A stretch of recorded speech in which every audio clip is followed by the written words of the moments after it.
I think this act of understanding the problem in a much more nuanced and specific way before jumping to solutionism, I think is really important. And so for me, I quite like actually the language of design thinking, just because it pushes this idea of empathy and staying with the problem a lot longer than the idea that design is about jumping into prototyping and developing some solution that you already magically held or had. Right. That's a practice that I would say is smart. I'm Ran Dror, and this is Remake, a podcast about design, systems, and society. In each episode, I talk to someone who's trying to change our lives for the better in some meaningful way, whether through a new product, new venture, or a new way of looking at the world. And I try to understand how they came to it, what makes them tick, and what we can learn from them. Today I'm talking to Dr. Geci Karuri-Sebina. Geci is a futurist, urban planning thinker, and the author of Innovation Africa, Emerging Hubs of Excellence. She's a faculty member at Singularity University South Africa, with a focus on urban futures, including smart cities, networks, urban planning, governance and development, and innovation systems. He's an associate of the South African Cities Network and had worked with the National Treasury, the Council for Scientific and Industrial Research, the Human Sciences Research Council of South Africa, and the University of California, Los Angeles Advanced Policy Institute. We spoke in early July 2022, and I was excited to talk to Geci because of her work on urban futures, smart cities, and smart governance. Gesci's also an associate of Dr. Bayo Komolafe, who was a guest of the podcast in episode 44.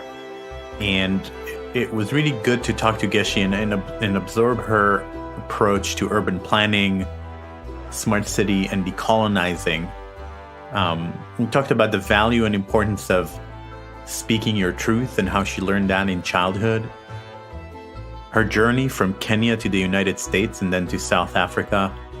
Her experiments with architecture, physics, computer science, why urban planning was more appealing to her than architecture, the issues that architecture doesn't address, her approach to foresight and futures thinking, smart cities and what constitutes bad urban design, her work with Dr. Bayo Komolafe, and decolonizing our knowledge and ways of knowing. I loved hearing about Geci's use of different foresight practices to imagine different futures and different possibilities for the future. But what really stayed with me is how dire the situation is, with urbanization outpacing our predictions and our ability to plan, and giving rise to shortages and unplanned solutions that may be less than ideal.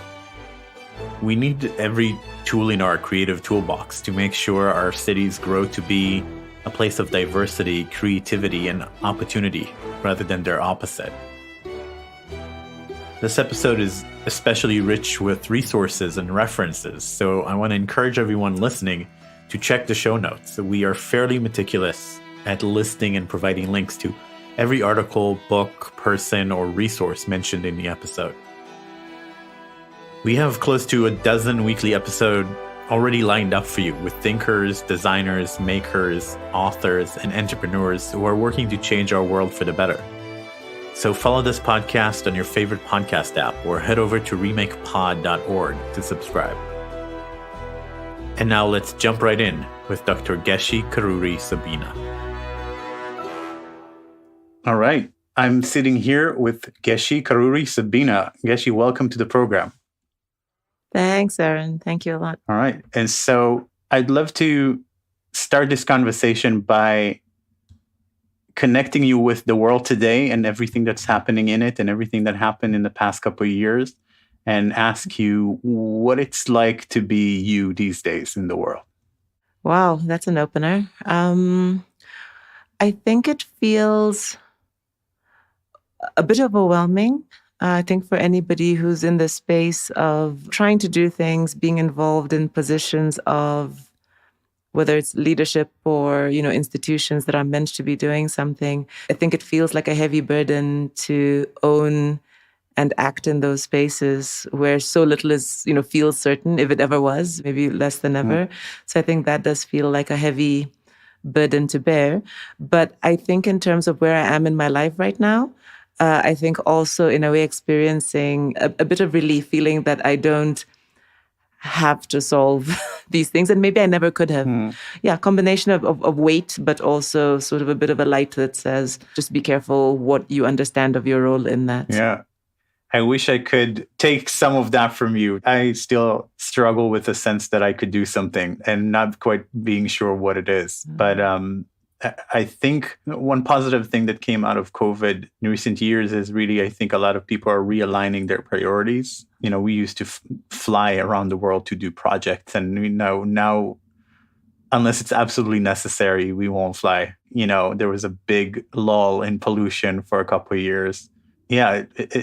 What's your, is there a realignment? Are you part of the Great Resignation or? So oddly, I feel like COVID might have been like a highlight of a journey or some kind of spiral I was already going down. I feel like the Great Resignation had already began for me, quite literally. I'd literally walked away from my job about maybe a year and a half or two just before COVID really hit. And I was already in that space of pretty much having virtualized quite a bit of my life. Yes, traveling quite a lot, but actually being very aware of some of these contradictions about the things I was trying to do or the things I was talking about versus what my actions were showing or contributing to or legitimizing or reproducing. And so in a weird way, COVID was a place of good company for me, because what I found is many other people now with me in this weird little journey I was on. So I kind of felt like I was well on my way to my own personal lockdown and my own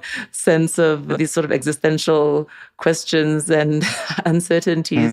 I think we're going to get to that part, but to maybe start us on that journey, what's something that you've learned in childhood or early in life that is still present and alive in you today, still guides you or drives you today? Oh, yeah, that's a good one. For some reason, when people ask about my childhood, often my father, who passed away about a decade ago, and things he said to me often come to mind. And he said lots of sometimes deep things, sometimes strange things. One of them probably had to do with, he didn't use these words, but something to do with speaking your truth, that what people call opinionated, which I have been accused of being. You wouldn't hold an opinion if you didn't think it was true, so why not speak it? And I think that's something I've held, except I think in the way my father saw things. My father was not a very humble man.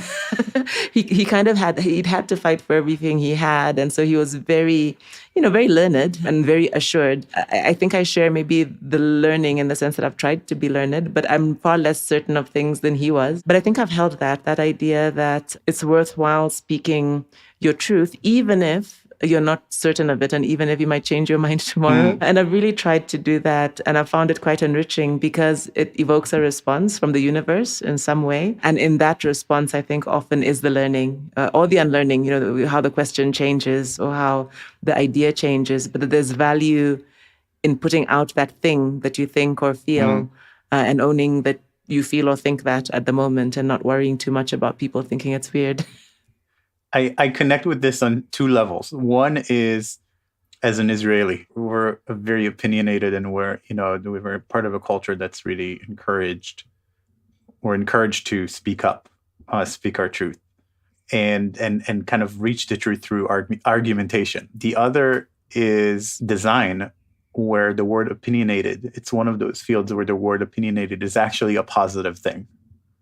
Right? You need to have an opinionated take on something. That means that you thought it through and you have something to show for the thinking. I didn't know that about the design. That's really interesting.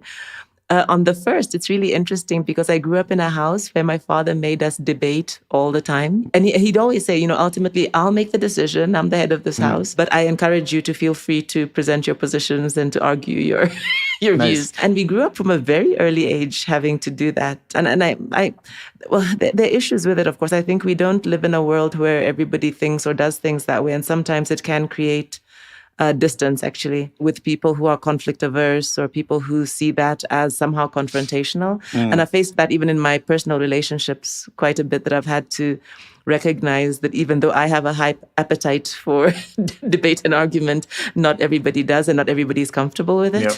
So that's always been Oh. tricky. And so you were born in Kenya, right? And then moved to the US. That's And right. then you sketched this really nice arc for me through Iowa and LA. And then today you're in South Africa. So tell me about that journey. Yeah.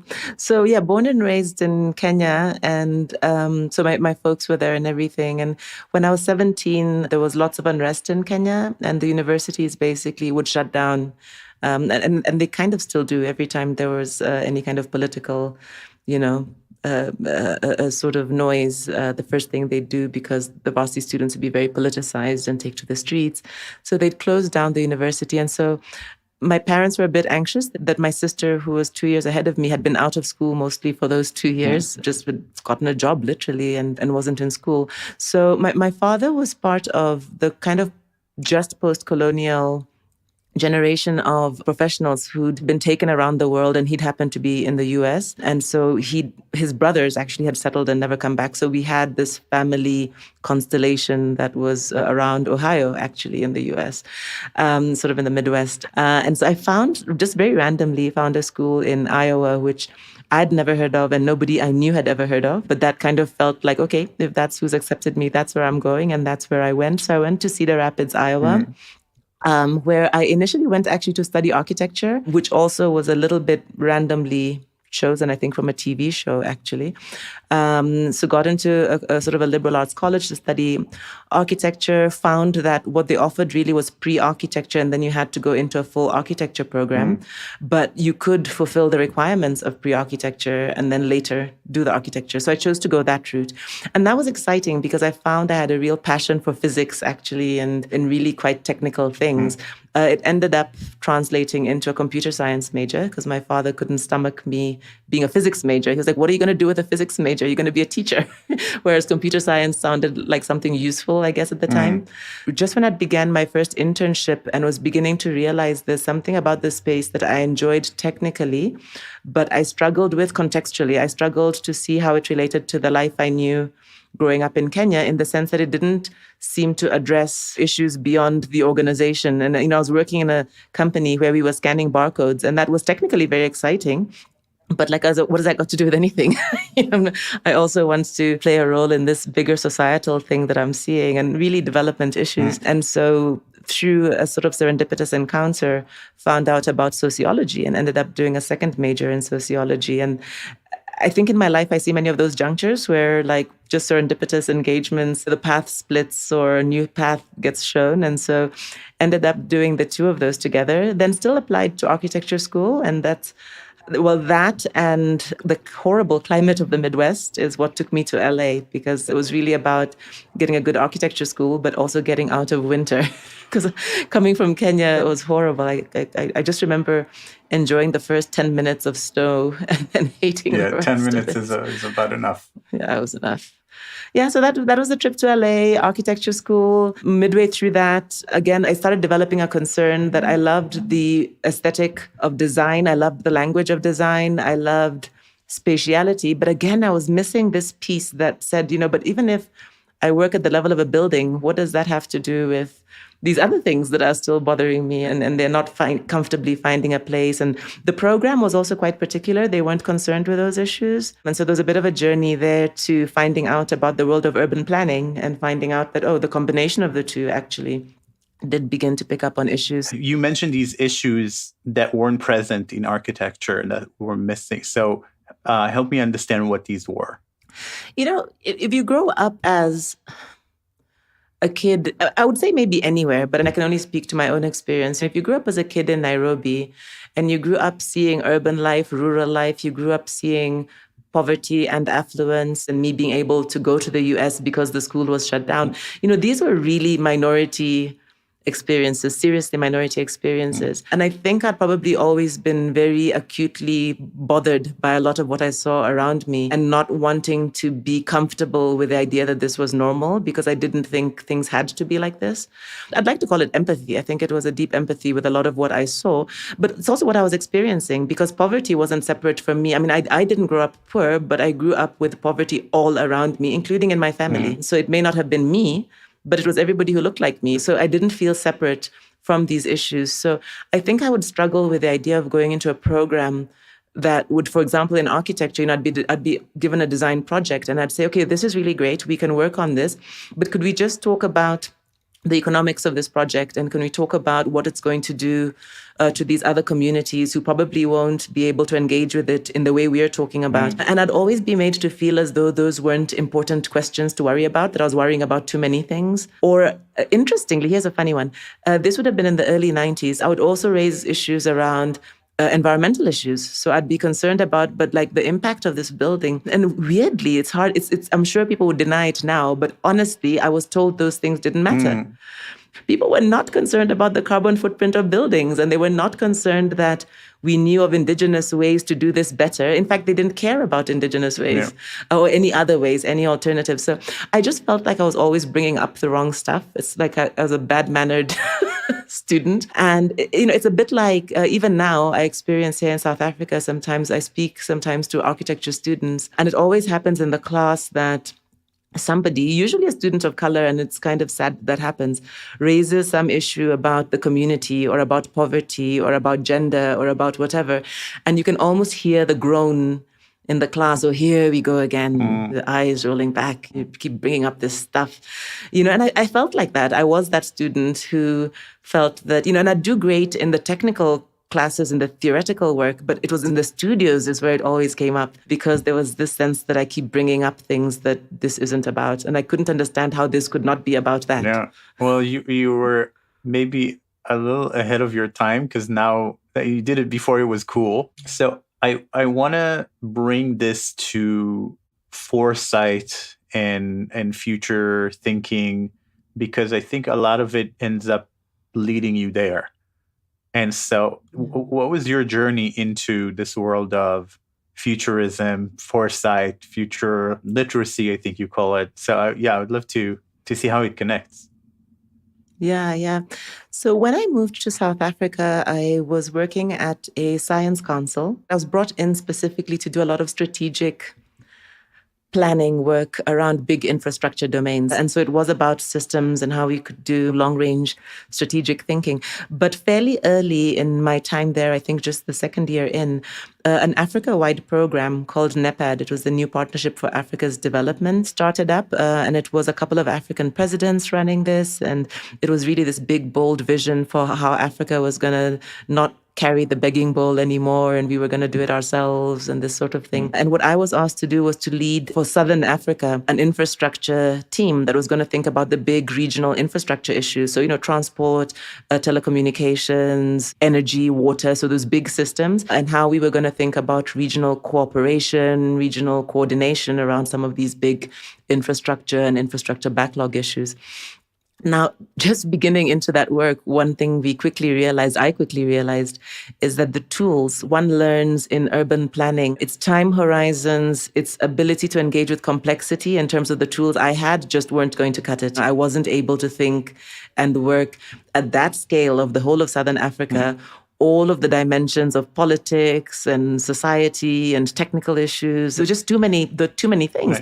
Right. And the timescales would be too long. This wasn't anymore about talking about 5-year plans. You're talking about 50, 100-year plans. And I didn't have the tools to do that. And this is where the futures and foresight came in. So some of them were fairly technical tools, like think tools, and how you could really do these sort of quantitative modeling exercises that allowed you to think about drivers and change and all of that. Some of them were more scenario planning, and how could you do pestle analyses, and how could you really look at some complex systems issues in a sort of systematic way. And for a number of years, I then sort of got quite involved through the Millennium Project, actually, into creating a Southern Africa node and beginning to organize around this. We called it this idea of creating a culture of futures thinking. Can you give me an example of what is the process like that? What does it look like? Something that, is really exciting as a way of starting to think about the future.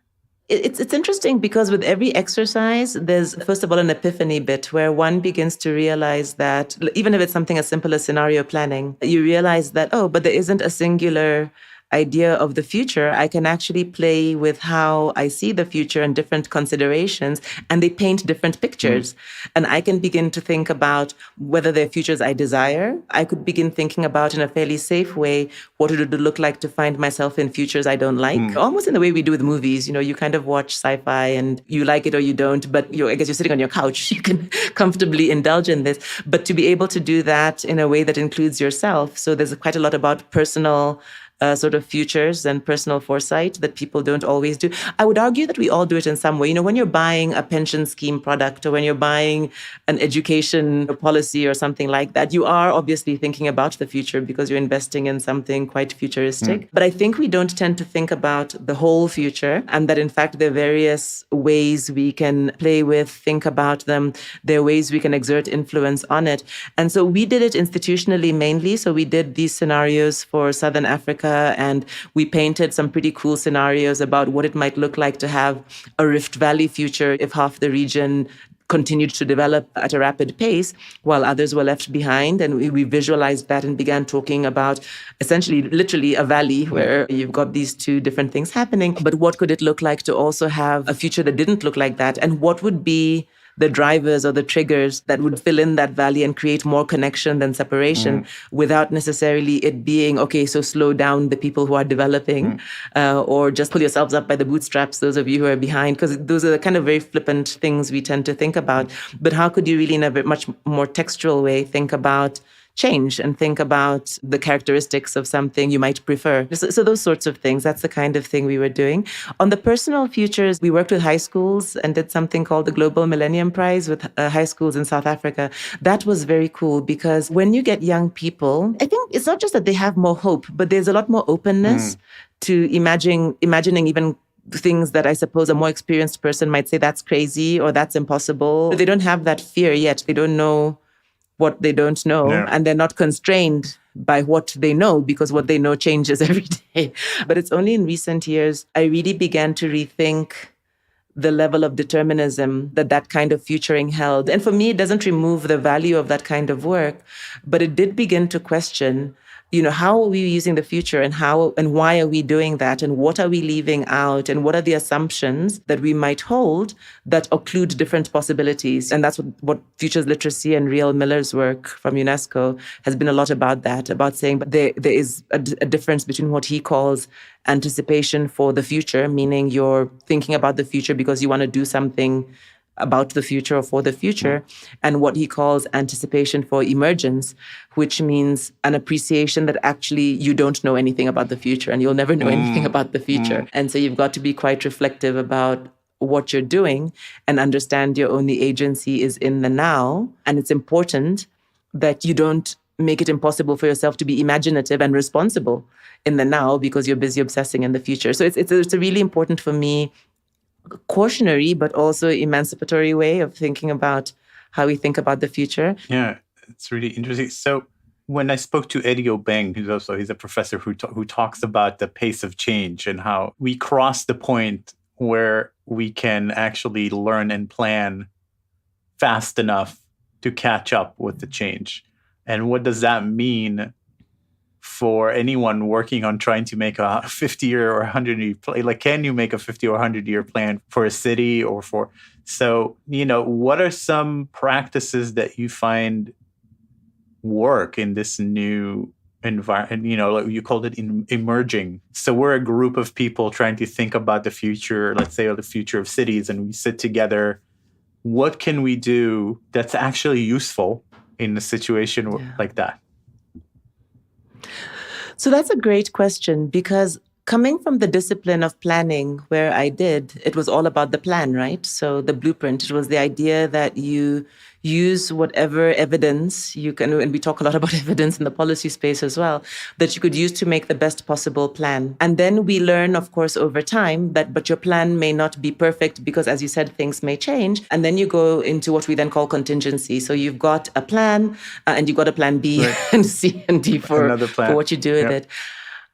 I think what futures literacy does is to get you to understand that's a good practice. It's better to have a plan than none, but also to understand and to be much more humble about your ability to predict and control all of the conditions that would make your plan relevant. I mean, COVID's a great example. How many plans did COVID just kick out the window, right? And so we use these terms like future proofing, which I don't really like at all, because it is that idea that we think we can somehow control for everything we can think about.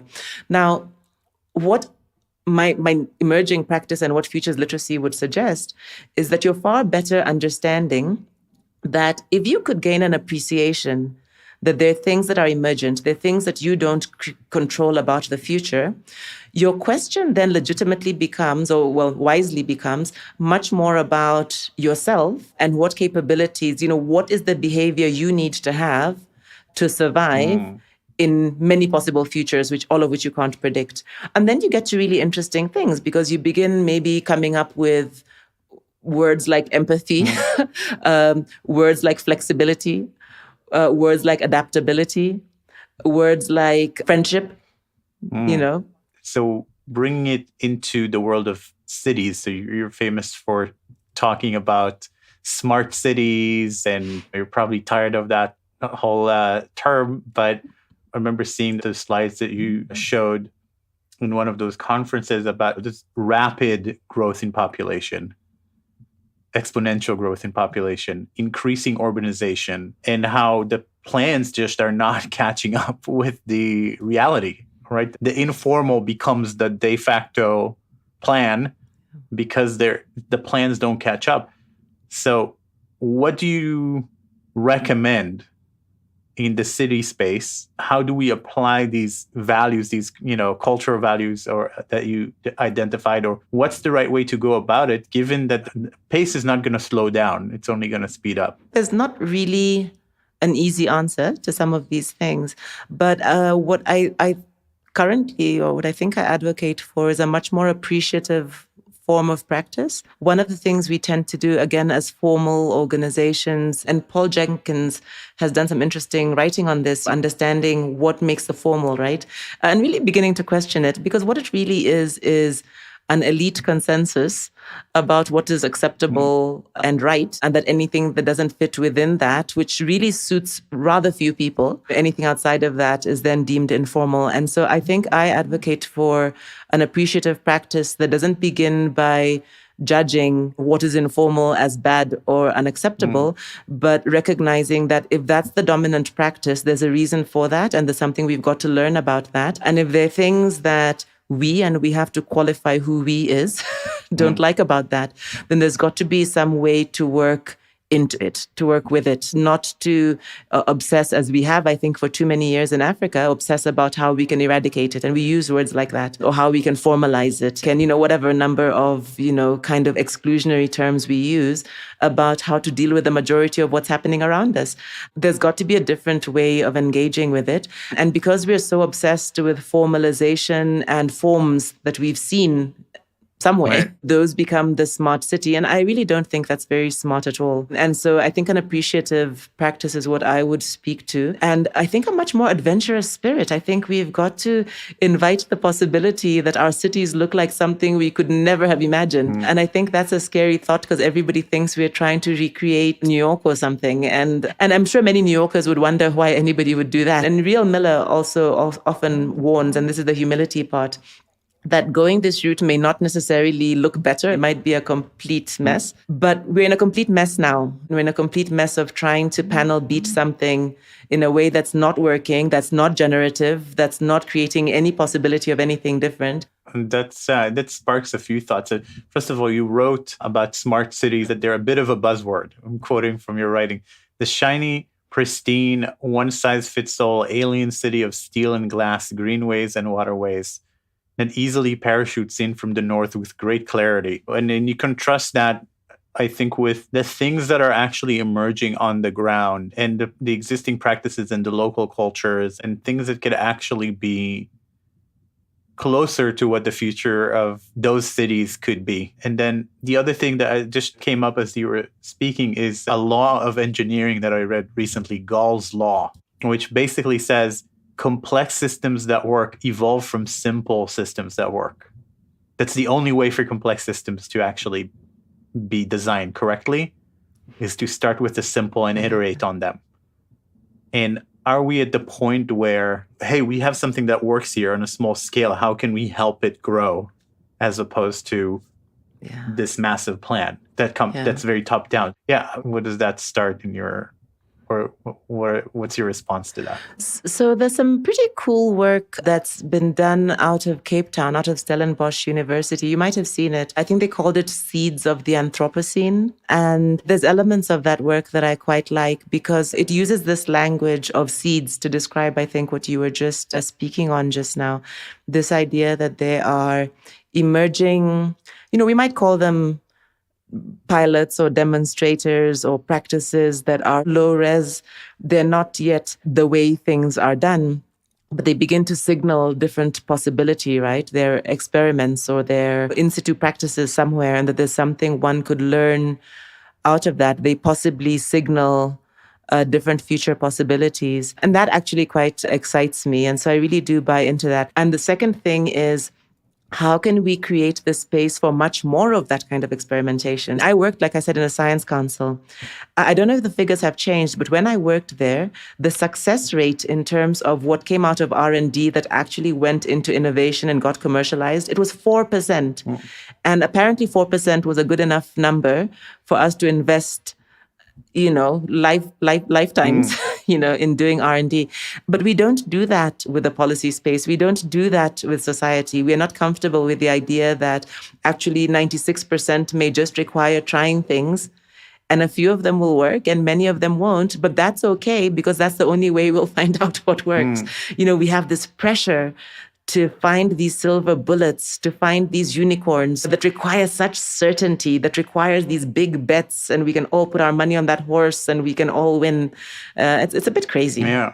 It's a bit crazy. And it's really interesting because in the startup world, in the VC world and the venture funding world, there's this term, the power law. And the power law says that essentially maybe only 1 out of 30 or even 1 out of 100 will actually take off in a big way and change the world. But the cost of doing it is very worth it, because that one that transforms returns more than you put in all the others combined. And I would think that in public policy, there's a place for something like that as well. But of course, there's also this risk averseness because it's public funds, and so you have to solve for that. Yeah, but then I think also we have to solve for that, but we also have to acknowledge the folly of making those big bets and failing so horribly as we often do. So to me, the cumulative benefit of trying many small things and only having a few of them succeed, but the learning you get to do by everything else, that sounds to me like a not too bad an investment. But the idea that we believe that one big thing is what we want, and then we invest all our resources in this one big thing, excluding everything else, and then that one big thing doesn't work, and many of these big things don't work. That to me is a much crazier and a much less worthwhile investment than that diffuse thing. But I think you might be right. The politics and the way these things get sold, the elections, as you promise these big things, I guess society doesn't want to be told, or at least we think society doesn't want to be told, that actually we don't know what we're doing. We're going to just try a lot of stuff. But guess what? We'll include you in trying a lot of this stuff. And then we'll come. I think society could take that. But I guess politically, it's not been seen to be a very saleable proposition. We've got these very cowboy politics that I find quite bizarre.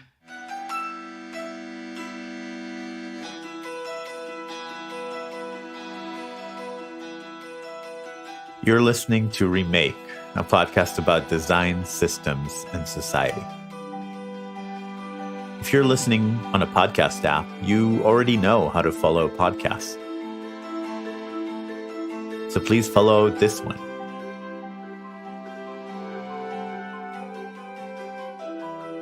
If you're listening in a browser, just go to remakepod.org to find links to all the major podcast players where you can follow our show.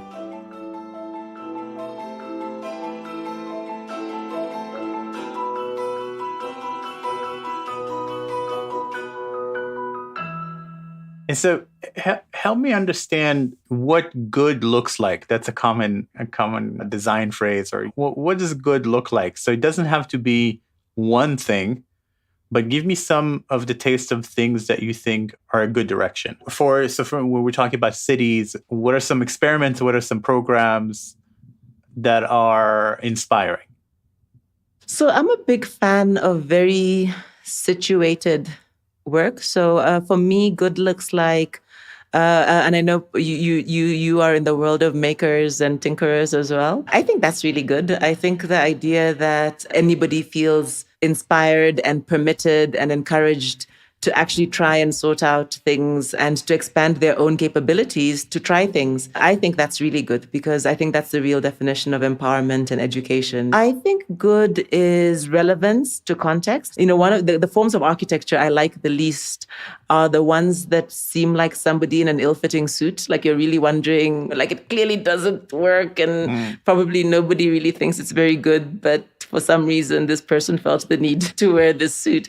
And that's often a shiny building in a context where that doesn't work. It's a path put in a plane. We've seen many of these images, where there's a sort of a paved path and then there's the dusty one where people actually walk. And I think there's so many examples of other things that work exactly like that. So you can clearly see the practice and what people do around here is not what has been provisioned for. So there's an inappropriateness, there's a lack of just awareness, self-awareness in what's being done. And it makes you wonder who's doing that thing that doesn't understand that that's not how things work around here. Yeah. And that's actually in the world of product design, we're encouraged to look at unexpected forms of usage and what users are doing that's unexpected, because that's often the best indicator for what they actually want. That's different from what you're providing. And taking that and embracing that is such an important part of product design. Yeah. But do you find a resistance to that? Because I know in my space, I have so many examples of the resistance to that recognition that somebody's not using the thing. So it feels like a failure of the user as opposed to an opportunity for the design or a failure of the design. Do you find people accept that message? I think when it comes to digital products, it's a pretty commonly seen as an opportunity rather than as something negative, because that's often an idea for a new feature. Sometimes you can even monetize it, right? There's more of an incentive there to react positively to that, I think. So I'd like to maybe try to look at a few, and I know that you may have been doing that so much that it's boring to you, but I do think for people who don't know smart cities and don't know what they're about and don't know what the potential could even be, I'd love to have just a little bit of a side-by-side of where we are today and what are some practices out there, programs that we can be inspired by. I guess part of the idea of the smart city is good in that there's a lot of maybe dysfunction in the current city that could be made better, and whether it's better through technology, and we have better ways of using data, better ways of using technology to make things more efficient. I'm all for that. I think that's a good idea. I think we want to create spaces that are more comfortable for people and to use the data to understand that. I think we want to create tools and systems that make it easier for people to get from A to B or to use a service that they're meant to be able to use. The question for me, and I think a question we always have to ask ourselves, is in the first place, what's the issue here? So what's the question before we jump to the answer? And I think that's the challenge of the smart city, right? The smart city is an answer. And whereas, as I just painted, the problem may broadly be known and true, that maybe we've got spaces that could work better. That's very vague. So there's a need to get a lot more specific and a lot more contextual about what really are the questions here. Because if you fail to do that, the risk is that you focus then on optimizing or making more efficient something that's highly problematic. I often use the example, I need to find a few more examples, but I often use the example of using blockchain to make more efficient property administration systems, whereas in contexts like ours, the property markets work in such exclusionary and problematic ways that I can't imagine why somebody would think that the problem in the first place is to make it more efficient. I think it needs to be dismantled. And so I think this act of understanding the problem in a much more nuanced and specific way before jumping to solutionism, I think is really important. And so for me, I quite like actually the language of design thinking, just because it pushes this idea of empathy and staying with the problem a lot longer than the idea that design is about jumping into prototyping and developing some solution that you already magically held or had. Right. That's a practice that I would say is smart. I think it's also smart to think about approaches to cities or to anything else that really empower and enhance the agency of communities. Now, that's what matters to me, but I think it's what matters to a lot of people. I think for all of us, we're kind of communal animals.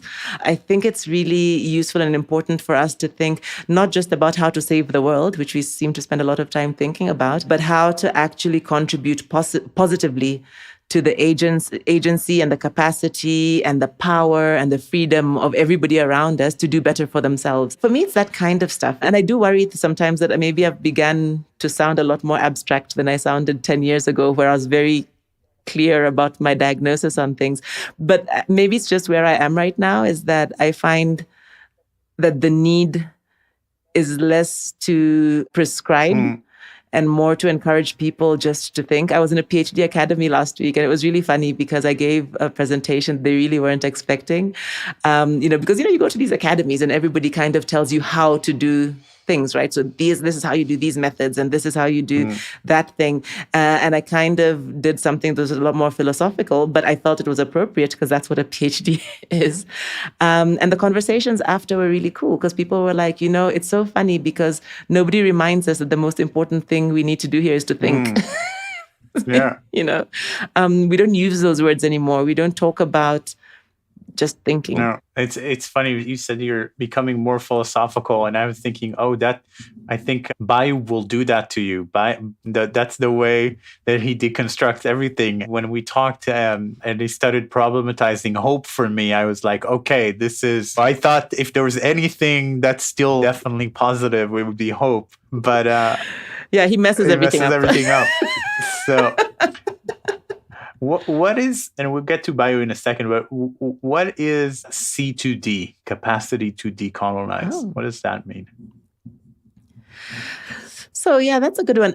So C2D is a project that a few people, we got together and we were interested. In fact, it came out of a funding call. So there was a funding call that was actually out there to talk about how the humanities in education may need to be rethought to be more robust for the future and this kind of thing. And a few of us got together, and the initial idea was, how do we get the academy to engage with these ideas of futures literacy, to be less deterministic, less containered, and a little bit more evolved, if you want, in how they... And it's very difficult because in the academy, things are very boxed. The disciplines are king, hierarchy is rigid, the ways of knowing are very positivist and modernist, very structured. And so what we think we know is what we've allowed ourselves to know, and the ways in which we valorize knowledge has also itself been constrained. And so just to be able to combat those things, when we talk about decolonizing education or decolonizing our thinking, there are really deep questions there that are very difficult for the academy to engage with because it's so steeped in particular traditions and particular legitimacies that hold it. So we came up with this idea that the most important thing would be to think about how do you actually decolonize, and what's the role of futures literacy actually as an essential capability to doing that? So your ability to understand your anticipatory systems and how you engage with the world and how you engage with the future becomes a very important capability to have if you're going to imagine anything different about the academy or anything different about your community even. So we did this very participatory project, and it was meant to be very sort of co-designy, and we managed to pull off essentially about a half-year process working with this community of 30 people around the world, mainly from the global south, but also from the north, really having very deep co-design conversations about what it would look like to develop the capacity to decolonize. And it was really fun, really deep. We came up with ideas that very much pointed, and I was quite happy about this, to the need for learning by doing. So it wasn't about coming up with a new theory of how we could do this. It was going to be about processes. It was going to be about and we used the metaphor, you don't grow a forest by blueprinting it, right? Forests can be very effective and full of life, but they don't have to be on a grid and they can grow in different ways. But there's certain agents, and we used that as a metaphor for how, if we wanted to talk about these decolonial projects, how they could pan out. And we suggested beginning to explore around 3 sectors that we chose, and it would be case-based, and the cases would be very iterative and increase over time. So it's a beautiful idea. The idea is still there. And every time we talk about it and we share it with people, there's a very positive response, including from my own university. But in the last year or so, since we've completed that project, we've battled to really get anybody to sign off on a check to say, go do the pilots. And I kind of understand why, because inevitably we've gone to the typical philanthropies to say, okay, will you fund this really bold experimentation? But guess what? We can't tell you what the metrics are. We can't tell you what the outcomes will be. We don't even know exactly who the participants will be, because that might change over time, but we can tell you who the custodians, at least, who are holding it is. But yeah, it's been hard to, you come up with these really loopy projects, and then you find the institutions don't really have a high tolerance threshold for things they don't understand. Yeah, that's unfortunately true. And then you find out that if you want to start your own institution, then you still need to convince people to join, and people don't join things that they don't understand, and then you have to. I think that's like a multi-layer challenge, and eventually people do things that they understand on some level, or that there's a maturity that people go through. I encounter a lot of projects that are really ultimately about a new way of seeing the world, or a new way of engaging with the world. And my recommendation is usually in these situations is start a podcast, because you need to get people to tune in and listen to you and become interested in what you have to say before you can do anything massive about it, right? So it's a great way to start connecting people and reaching out to people. And there's a movement forward. It's just it's not measured in dollars or in impact, but at first it's just measured in people who are tuning in to listen. And at some point you can inflect it into the actual change that you're trying to bring about, which I would love to listen to to the Capacity to Decolonize podcast. That would be lovely. Let's do it. I mean, you have a subscriber for now, and if you need any help on the podcasting side, we can talk. I love it. It's a deal. I'll take you up on that. I really will, because we do want to see that move wonderful. forward. So you've been working with Bio for some time now, and you've also had a shared project with him. I'd love to hear about your association and anything that came out of it. Yeah. So met Bio quite, again, serendipitously. I think it must have been around 2018 or maybe 2018, 2017. We were organizing with UNESCO a conference on, I think it was called Transforming Africa's Future or something like this. But it was a convening we were doing actually here in Johannesburg. And we were just looking for voices that could animate the space. And one of the organizers said, you've got to listen to this poet/writer from Nigeria, and his name is Bayo Kamolafe, and he'd be great for this. And just so much resonance, and it's like a sibling who I met for the first time, because we really clicked and began having conversations. So one of the other things we're doing right now, and I hope we'll finish it, maybe by saying it to you, I'll maybe manifest it, as my daughter says. We are writing an article about cancel culture.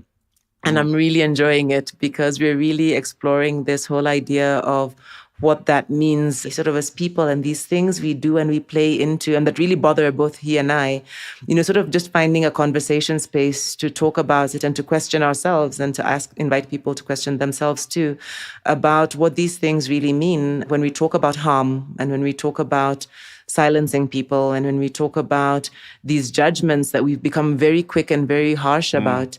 How we make sense of that for ourselves, and what does it do to us, the cancelers, as well, once we get sucked into this cancel culture. And so I'm really quite enjoying just writing with him and working with him in those sorts of ways. And it's not easy, but it's generative and it's exciting. Yeah, I would not want to write with Bayo. He's I mean, he writes beautifully, but I'm not sure that, it would be a challenge for sure. We're also so different because, I'm like this planner. I come from this very, and he's he comes from a psychology background, and he's like super philosopher of note. As abstractly as I speak, sometimes I'm actually really quite a practical person, and I've learned to have to get things done, and so I kind of very easily go into that. And so it's so funny to work with him because we work in very different ways. But yeah, I'm very open to the crazy experience of trying to write with him. I'd love to read that. That would be exciting. He spoke a little bit about cancel culture when we spoke, and I think he had a lot of really interesting things to say. I'd love to see how you flesh it out and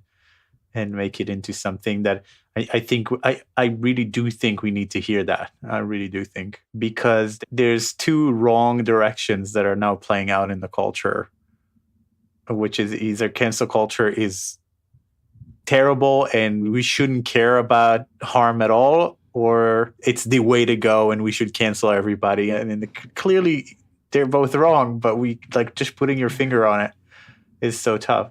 Yeah. So I have a final question for you. This is our traditional closing question. In his TED Talk, the philosopher Alain de Botton talks about the difference between a lecture and a sermon. A lecture being a modern way of delivering information, and it's usually pretty dry, and then you make up your own mind.